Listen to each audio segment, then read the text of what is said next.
All right, hey, it's Nick. Today I want to talk about, or in this video, I should say, I want to talk about Selling Sunset. So this is Netflix's reality TV docu-series that is follows the Oppenheim Group, which is a real estate agency, brokerage, whatever you want to call it, in West Hollywood and in the Hollywood Hills Sunset Boulevard area of Los Angeles. And I have a few thoughts on this because I actually had this saved on my Netflix like list or whatever, my list for a while, and it wasn't until a few weeks ago where I actually started watching it. And I think it was the universe telling me to watch it because only a few weeks later, actually a couple days ago, the second season part of it dropped. So I wanted to come on here and share some of my thoughts because I realized why it looked familiar when I was watching it, and I was like, oh, this is the same creator as The Hills. So that's why I'm thinking, okay, this is definitely The Hills 2.0, and I'm not mad about it. But I have a few thoughts. I have a few observations and a few skeptical comments as I was watching.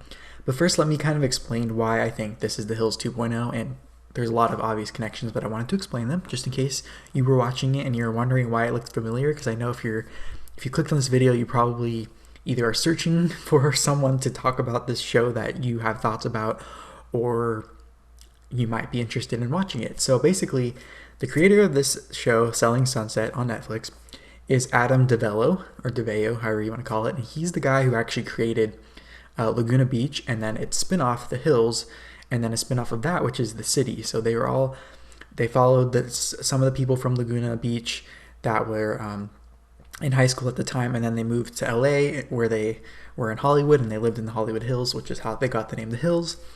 And then someone from there, Whitney, who actually has a YouTube channel, by the way, which I've actually been liking because she's reacting to The City, which is the show she spun off with in New York. And I thought that was really interesting to watch and to see kind of her take on it. And she actually married one of the producers from her show, so I thought that was interesting.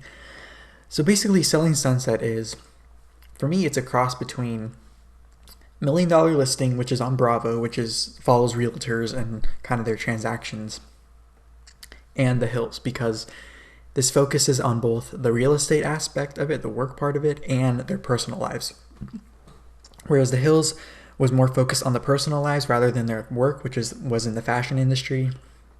And Million Dollar Listing focuses more on the real estate part of it and less on their personal lives, but they have a little bit of here and there. But I think Selling Sunset is actually the perfect balance between the two, meaning it seems as if they put equal focus on the real estate aspect and their personal lives, because as you watch the show, you realize that they are very intertwined because they work a lot, and this group that's the subject of the documentary or the docu-series, whatever you want to call it, reality series, they are very close knit in the workplace. So I think it's interesting to see the dynamic, how it kind of, the lines are blurred between personal life and professional life and all the things that go with it. So I think that's a very interesting part of it. So it does feel very much like The Hills and Laguna Beach did. But the problem is, we know now, since The Hills ended, that a lot of it was fake or set up or produced, highly produced, whatever you want to call it. And so my instinct tells me that this part of the show, or maybe a lot of it, is fake or staged, or maybe situational setup. I don't know how to exactly describe it. So my skepticism meter is like pretty high on the scale in this case. But like I said, the first two seasons are available now, or at least the first season and then part of the second season, because at the end of this second season, they already had a preview and with footage of the next part of the season. So I'm guessing they're going to do like a part 1 and 2 of season 2 because it did so well, I think. So I thought that was interesting. That just dropped a few days ago. So if you want to catch up, I binged it 2 weeks ago. I binged the first season in like 2 days, I think. It was 8 episodes. Each one's like 30 to 40 minutes.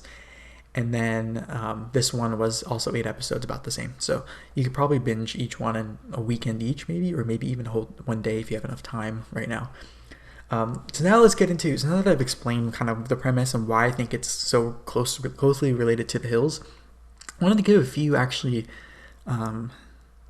things that actually tip me off to even not some things, some supporting evidence to that this is basically like The Hills, where it's pretty fake or staged. So as we know, let me backtrack a little bit. As we know, The Hills was pretty fake.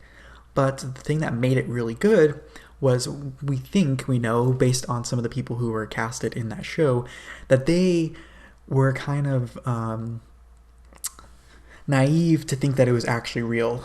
The main person following into this was Lauren Conrad, who was the star of The Hills, and she was on Laguna Beach.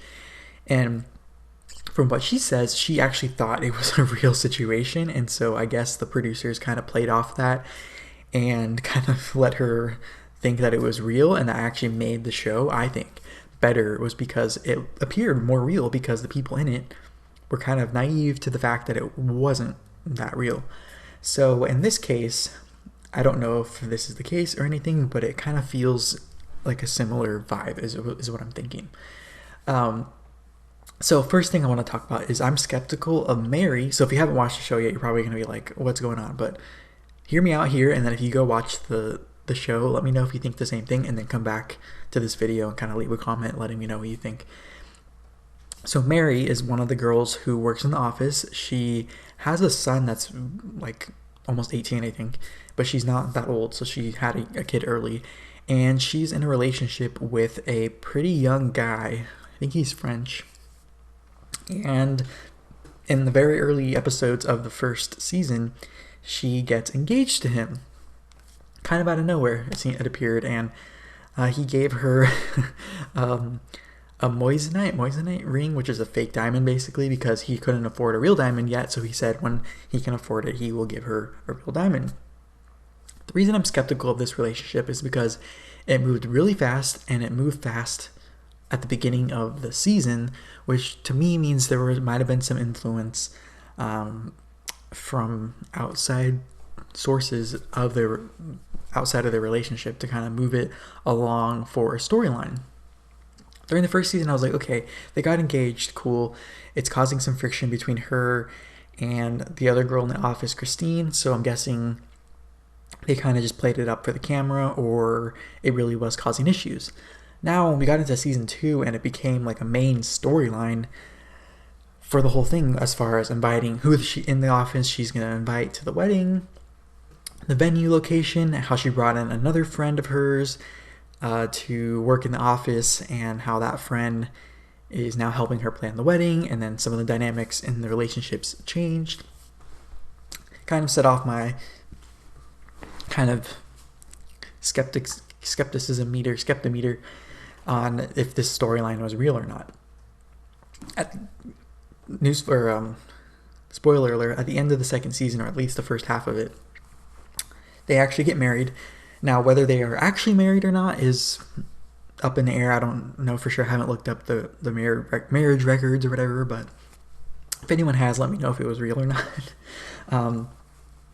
I just thought it was interesting that it was so intertwined in the office drama for some of the people who were really new to the friendship, or new friends to Mary.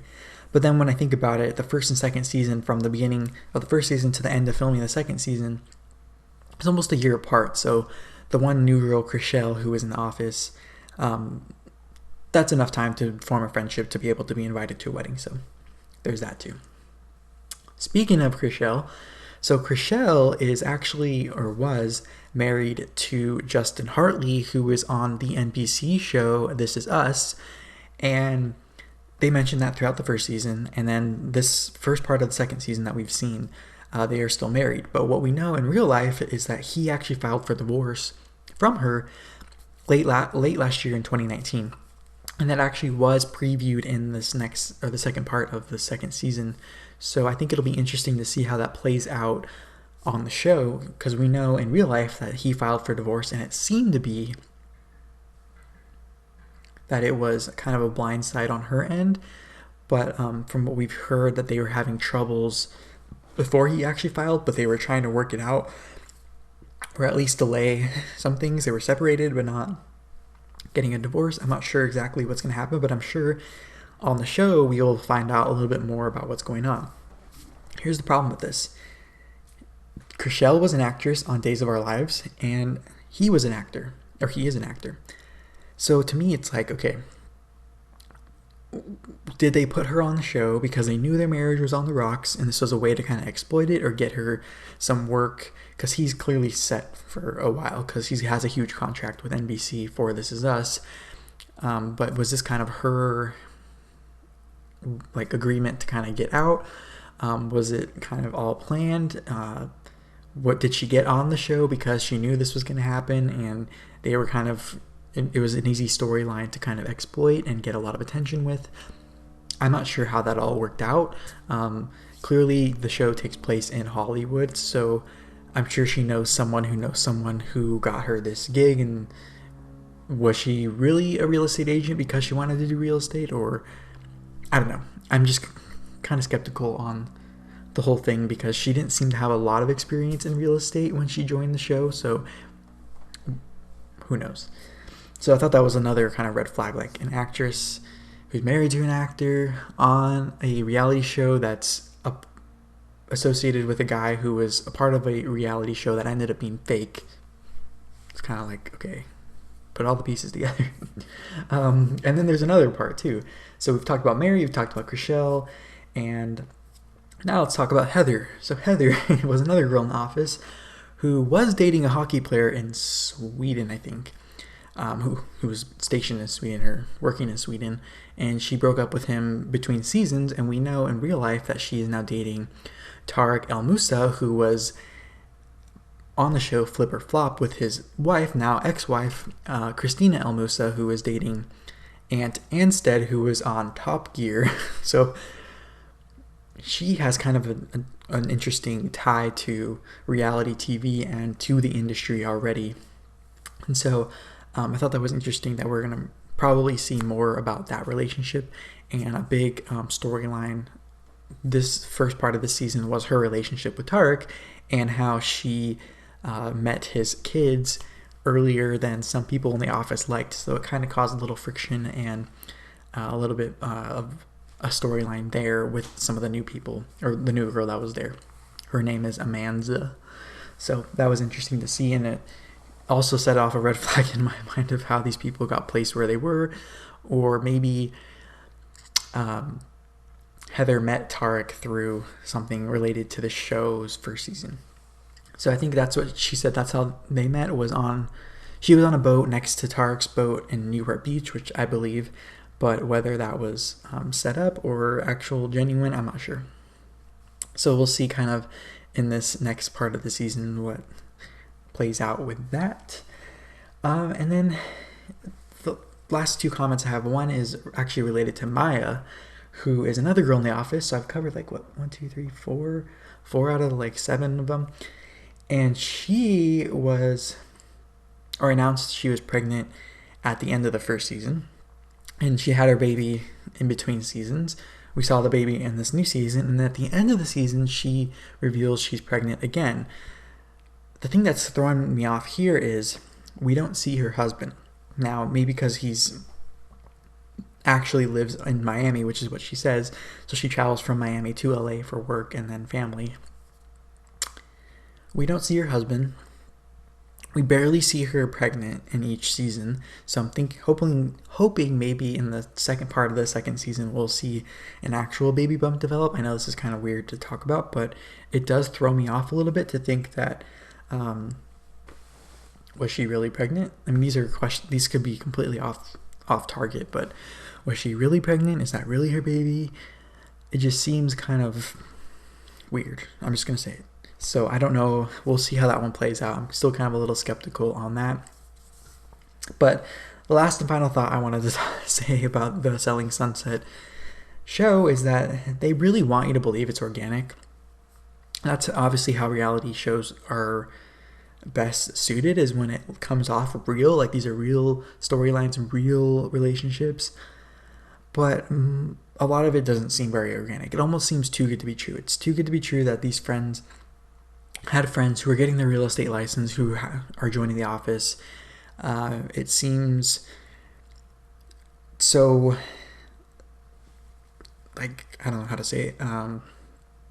Like they're checking boxes like, oh, someone has to get married. It's like the cougar with the younger boyfriend. Okay, the girl who has, in that Christine girl I talked about earlier, she just got engaged off season, and she did it in a way that pissed everyone off. Check.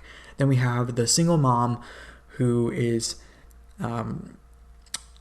in conflict or kind of bringing up her concerns with a younger girl who's dating an older guy who has kids and that they're in conflict with each other. Then we have another girl who is making comments about the marriage who might not get invited to the wedding. Then we have the girl who's an actor in Hollywood who's married to an actor, but they're getting divorced, so we're going to see the tabloid stuff play out. It just seems kind of all kind of, I mean, maybe it's real life and they happen to really find the perfect place to kind of capture everything on camera, because maybe they are that, their lives are that like crazy or whatever. Yeah, so I just wanted to leave off on those thoughts. Maybe I will make a part 2 to this when the next set of episodes come out, to see maybe if my thoughts changed or maybe more evidence comes out to support what I was thinking. But let me know what you think. Have you watched this show? And if you have you had similar thoughts to me? Maybe I highlighted stuff you hadn't seen before. And if you haven't watched it yet, let me know if you will. And make sure to come back and give your thoughts after you watch the first season and a half, I guess, of Selling Sunset. So, with that said, make sure to give this video a thumbs up. Subscribe if you haven't subscribed already. I have tons of content coming from MLM experience content to commentary, both politically and internet-wise. I love reality TV. I love politics. I love business, marketing, all the things. And so I love commentary videos and reaction videos, which is what I love doing. So I love sharing my thoughts and seeing if anyone else has the same thoughts as me. So make sure to do that, and I will talk to you in the next one. Bye-bye.